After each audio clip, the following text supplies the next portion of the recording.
আপনাকে একটু ছোট্ট বোর্ডের কিছু কাজের কথা বলেই শেষ করব। আপনারা খুব অনেকক্ষণ ধরেই বসে আছেন। আমাদের স্বামী বিবেকানন্দ বলেছিলেন, একজন সুন্দর মা দাও, আমি একটি সুন্দর দেশ উপহার দেব। তাহলে মায়েদের উন্নয়ন, আজকে এই যে মারা আছে একটু শুনবেন, বাচ্চা কালকে 14 তারিখ শিশু দিবস। আমার অনুরোধ থাকবে সভাপতি সাহেবের কাছে, এই যে শিশুগুলো এসছে সমস্ত শিশুদের যাতে একটু ফর্ম বা কোনো একটা, কারণ এই শিশুই ভবিষ্যতের হয়তো প্রধানমন্ত্রী বা ভবিষ্যতের মুখ্যমন্ত্রী বা ভবিষ্যতের একজন আমরা হবেন। আমরা যারা এই উন্নয়ন প্রক্রিয়ায় আছি, আমরা লোক কল্যাণ পরিষদে আছি, ভেরিফায়ারে আছি, স্টাফারে আছি, আমরা বিভিন্ন সময়ে বিভিন্ন ভাবে আমরা মানুষের উন্নয়নের জন্য পাশে আছি, আপনাদের পাশেও আছি। প্রত্যেকটা পরিবারে আর্থিক ডেভেলপমেন্ট হোক, এটাই আমাদের কাজ। অর্থাৎ একটা সুন্দর মা তৈরি করা।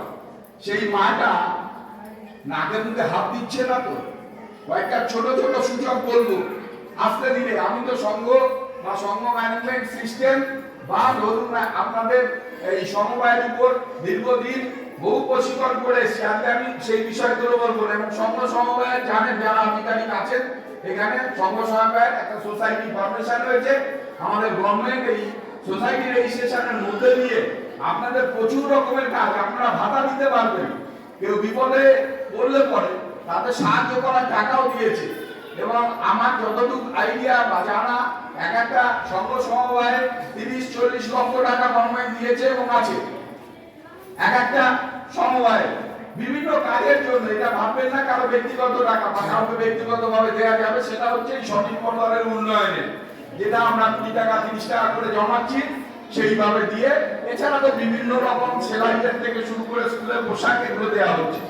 আপনার এটা মাথায় রাখুন, আমরা এখানে যারা প্রত্যেকে আছি, জোরে আওয়াজ তুলে বলুন, সবাই হাত ধুয়ে খায়। আওয়াজ তুলুন, সবাই হাত ধুয়ে খায়।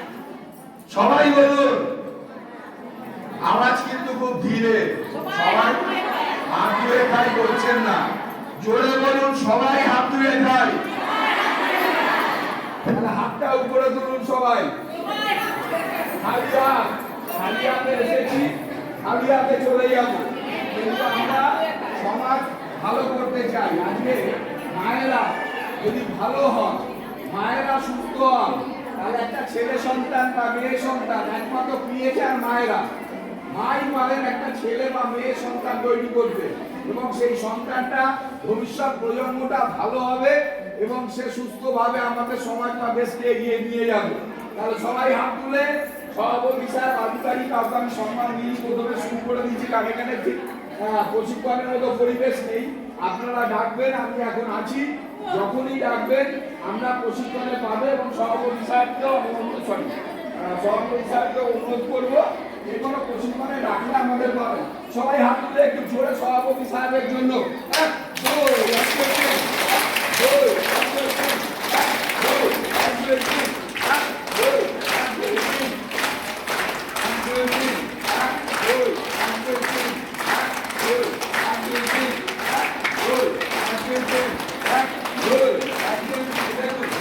প্রশিক্ষণ মানে কিছু না, প্রশিক্ষণে ডায়লগ দিলাম, লেকচার দিলাম, গল্প বললাম, কেউ শুনতে আসেন।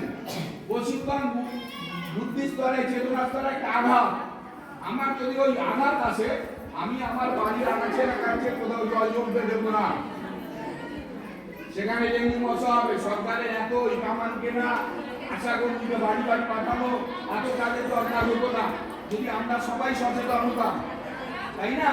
তাহলে আমাকে প্রথম ভাবতে হবে যে আমরা একদম অ্যাচিভমেন্ট 100% যাবো, হাত দিয়ে খাবো না। অনেক বহু মানুষ সুস্থ হয়ে যাবে, কোনো অসুখ বিসুখ হবে না। নাকে মুখে হাত দেবো না, অনেক অসুখ বিসুখ থেকে আমরা ভালো থাকবো। তাহলে আমাকে আগে সুস্থ থাকার জন্য আমরা যখন সংগঠন করেছি, একটা সংগঠনে এসছি, আমি একটা ছোট্ট গল্প বলতে আগে, গল্পটা শুনুন। এই গল্পটা শুনুন সবাই মন দিয়ে। এবং যখন আপনারা সমবায়ের প্রশিক্ষণ করবেন, তখন এই গল্পগুলো বলবেন। প্রচুর গল্প আছে মহিলা উন্নয়নের। আমাদের এই আমরা ইংরেজিতে একটা কথা বলি যে beautiful human body is the temple of living god. এইখানে একটা না ছোট্ট ঈশ্বর বাস করে। আমরা এই তো একটা পিছন পড়ে গেছে, আমি একটু ক্ষমা চেয়ে নিজেদের মধ্যে মানব করবেন। তো মানুষ, উনাকে আমি সম্মান দিচ্ছি, উনি ঈশ্বর, এখানে ঈশ্বরটা বাস করে, এটাকেই আমরা নমস্কার করি। আপনাদের মধ্যে এক একটা ঈশ্বর এখানে আছে। পেছনে যারা আছেন শুনতে পাচ্ছেন? স্যার মাইক্রোফোনটা দিন। এই ঈশ্বরটাকে জাগানো আমাদের কাজ। এই আপনার ভিতরে যে সুপ্ত শক্তিটা আছে, সুপ্ত ঈশ্বরটা বাস করছে, তাকে যদি একটু জাগ্রত করা যায়, আপনার মধ্যে থেকেই অনেক ভালো ভালো কাজ হবে। কারণ আপনারা এখানে অনেকেই আছেন, অনেক পদাধিকারী, গ্রাম পঞ্চায়েত, পঞ্চায়েত সমিতি, জেলা পরিষদ। আপনাদের প্রথম জানতে হবে, আমাদের সরকারি প্রকল্পের একটা বই আছে, ৭৪টা স্কিম আছে। একটা মানুষ যখন জন্মায়নি, বাচ্চা 10 মাস 10 দিন মার গর্ভে থাকে, তখন জননী সুরক্ষা যোজনা জানেন, সবাই জানেন, জানেন তো? জননী সুরক্ষা যোজনা দেওয়া আছে, একটা হেলথ চেক আপ করতে হয়। একটু শুনছেন কি? তাহলে বলবো, নাহলে বলা স্টপ করবো। জননী সুরক্ষা যোজনা থেকে একদম লাস্ট সমব্যাধি, এরকম ৭৪ থেকে ৭৫টা স্কিম আছে রাজ্য সরকারের। এই স্কিম গুলোর সঙ্গে যদি আপনি অ্যাটাচ হন, এক একটা পরিবার 10 থেকে 12,000 টাকা মাসে তারা পাবে, অর্থাৎ স্বনির্ভর হবে। এটা হচ্ছে আমাদের সরকারের টার্গেট। তাহলে দেখুন, আপনি যে কন্যাশ্রী পাচ্ছেন, এখানে জোরে বলুন, সবাই পাচ্ছেন কন্যাশ্রী? জোরে? এত হালকা আওয়াজ কেন? তার মানে আপনাদের কন্যাশ্রীতে খুশি নন নাকি? জোরে আওয়াজ দিয়ে বলুন, পাচ্ছেন না কেন? সভাপতি সাহেব আছে, তার দায়িত্ব। ওনাকে আমি এখনই ধরবো, কেন ইনি পাচ্ছেন না? পাচ্ছেন? এইবারে আমাকে একটা উত্তর দিন, এই যে 12,000 টাকা পাচ্ছেন, তার মধ্যে কত টাকা আপনি সঞ্চয় করছেন? পরিকল্পনা করেছেন? বাড়িতে যদি দুজন মহিলা থাকে, 24,000 টাকা বছরে, 4,000 টাকা কি বছরে সঞ্চয় করতে পারছেন? এখন দিচ্ছে, এরপরে যখন আপনার বয়স হয়ে যাবে, আপনি যখন ইনকাম করতে পারবেন না, আপনার কি করে চলবে? জমাচ্ছেন কি না 1000 টাকাই খরচা হয়ে যাচ্ছে? কেউ সেভিংস করেছেন? এটা হ্যাঁ, আমার এটা আওয়াজই বেরোবে না। পারছেন না সেভিংস করতে, তাই তো?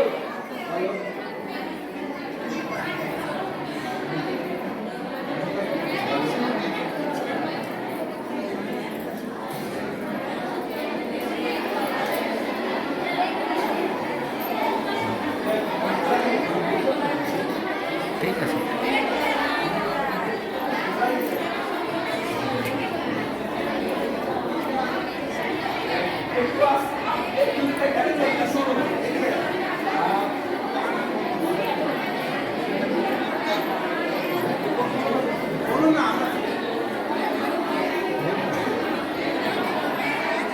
সবাই শুনতে পাচ্ছেন? বুঝতে পারছি কষ্ট হচ্ছে, দেখি মায়েদের কষ্ট হচ্ছে, আর একটু বড় হলে ভালো হতো। দেখুন, আমি আজকে খুব বেশি বলছি না, শেষ করবো একটা ছোট্ট একটা গল্প দিয়ে। গল্পটা মন দিয়ে শুনুন। দেখুন, আমরা সবাই এখানে আছি আমাদের ভবিষ্যৎ প্রজন্মের জন্য, তারা এতে ভালো থাকে। আমরা তো একদিন মরে যাবো নাকি? না, সবাই অমর একই না? যা বলবেন একসাথে, তাহলে তাল মেলাতে হবে। যদি তাল না মেলাতে পারেন, একটা সুন্দর সমাজ আমরা গঠন করতে পারবো না। এত কিছু করার পর আমরা পাড়ায় সমাধানে, আপনার যদি এই ৭৪-৭৫টা স্কিমের মধ্যে কোনো স্কিম না পান, এই যে উৎকর্ষ বাংলা বললো, বিবিএস মানে অনলাইনে ওখানে যাবেন, বিএস কে বিনা পয়সায় করে দেবে, সরকার ব্যবস্থা রেখে দিয়েছে। ব্লকে বিএস এর কাছে যাবেন, আপনার ফর্মটা পূরণ করে দেবে অনলাইনে।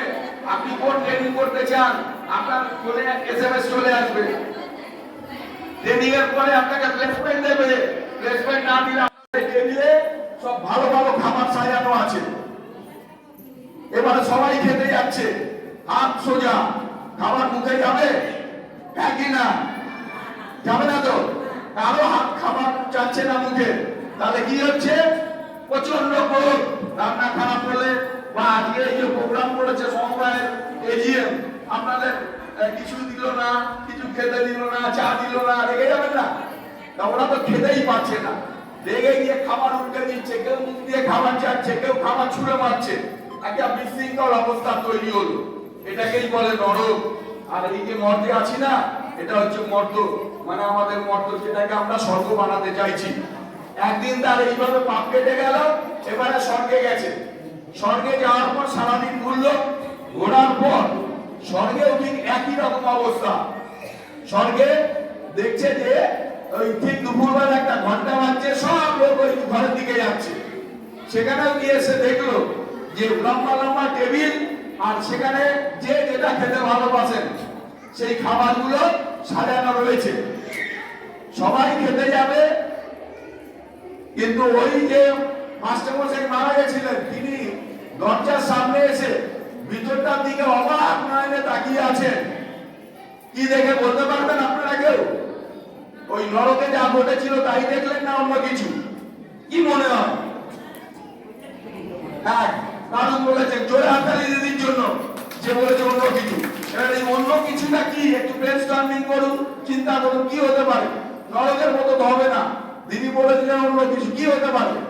এখানে হাতগুলো খোলা ছিল, হাত সোজা ছিল, হাতগুলো স্বাধীনতা ছিল। হাত সোজাই, কি হচ্ছে? হাত সোজাই, কি করবে? দেখুন, একদম সভাপতি স্যার আগে জানি না আমার ট্রেনিং পেয়েছিলেন কিনা। আমি বিপদে পড়েছি, সভাপতি সাহেবের কাছে এসেছি, উনি আমাকে সাহায্য করবেন। অর্থাৎ এই মিষ্টিটা তুলে আমি ওনাকে খাইয়ে দিচ্ছি। আর আমি হয়তো মাছ খেতে ভালোবাসি, মাছের সামনে গিয়ে দাঁড়াচ্ছি, দিদি মাছটা বেছে আমাকে খাইয়ে দিচ্ছে। হাত সোজা। রাস্তার মোড়ে গভর্নমেন্ট হেল্প করছে, দেখবেন সমবায়, স্বনির্ভর, ইন্ডিভিজুয়াল বেনিফিট উঠেই গেছে বলতে পারেন, কিছু কিছু ক্ষেত্রে করতে হয়, করছে। এটা হচ্ছে মানব শৃঙ্খল। আমরা যদি হাত বাড়িয়ে দিই সভাপতির দিকে, তাহলে তো সভাপতি আপনার দিকে হাত বাড়িয়ে দেবে। আমরা যদি বহুমুখী সমবায় সমিতির যে ক্লাস্টার, একদম স্বনির্ভর দল থেকে সাব ক্লাস্টার, ক্লাস্টার, ফেডারেশন, সমবায় এসছেন।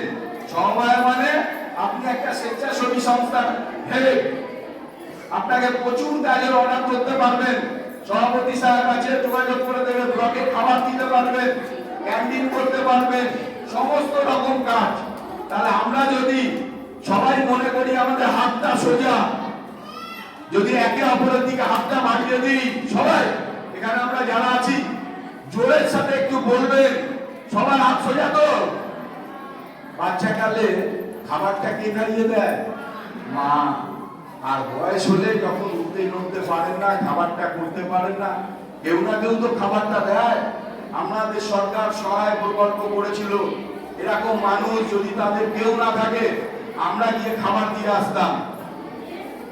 টাকার পরিমাণটা কম ছিল, এখনো আছে সহায়, এখন আর সহায় সরকার হয় না, আমাদের খাদ্য সাথী আছে এবং আমাদের স্বনির্ভর দল এতটাই স্ট্রং। তাহলে এইটা মাথায় রাখুন শুধু, যে আমাদের হাত কিন্তু সোজা। যদি একে অপরের দিকে হাত বাড়িয়ে দিই, তাহলে এই ক্লাস্টার মোড়ে একটা সুন্দর সরকার, সুন্দর সমাজ তৈরি হবে এবং আমরা সামনের দিকে এগিয়ে যেতে পারবো। ধন্যবাদ দিদি, আপনাদের কষ্ট দিলাম এতক্ষণ ধরে। আমি সভাপতি সাহেবের হাতে মাইকটা দিচ্ছি। ভালো থাকবেন সবাই। এবং প্রশিক্ষণ বুদ্ধি স্তরে, চেতনা স্তরে ঘা দেওয়া, ভালো মানুষ তৈরি করা। হাত তুলে খান, বাইরে মলমূত্র ফেলবেন না, প্লাস্টিক ফেলবেন না। আপনার বাড়িতে দেখবেন আপনার যে শৌচাগারটা সেটা ডবল পিট কিনা, সিঙ্গেল পিট চেম্বার হলে ডবল পিট করে দেবে সভাপতি সরকার, জোগাড় যোগ করবেন। এমন কারো পরিবার নেই তো যার বাড়িতে শৌচাগার নেই। এগুলো কিন্তু ফার্স্ট ক্রাইটেরিয়া আমাদের উন্নয়নে, এইগুলো কিন্তু প্রথম। যদি কোনো বাড়িতে না থাকে যোগাযোগ করবেন। তারও সরকারি কর্মসূচি আছে, সেই কর্মসূচিতে এখন একটু কঠিন কর্মসূচিটা, টাকাটা আপনাকে নিজে নিজে করতে হবে। ধন্যবাদ, সবাই ভালো থাকুন এবং সবাই মিলেমিশে মানব শৃঙ্খলা করে একটা সুন্দর সমাজ তৈরি করুন। হ্যাঁ, সর্বশেষ স্যারকে অসংখ্য ধন্যবাদ। অনেকক্ষণ ধরে ধৈর্য ধরে আপনারা আছেন। সভা আমাদের শেষের দিকে চলে এসেছে। আর 2-5 মিনিটের মধ্যেই আমরা এই সভার সমাপ্তি ঘোষণা করব। সকলকে আমার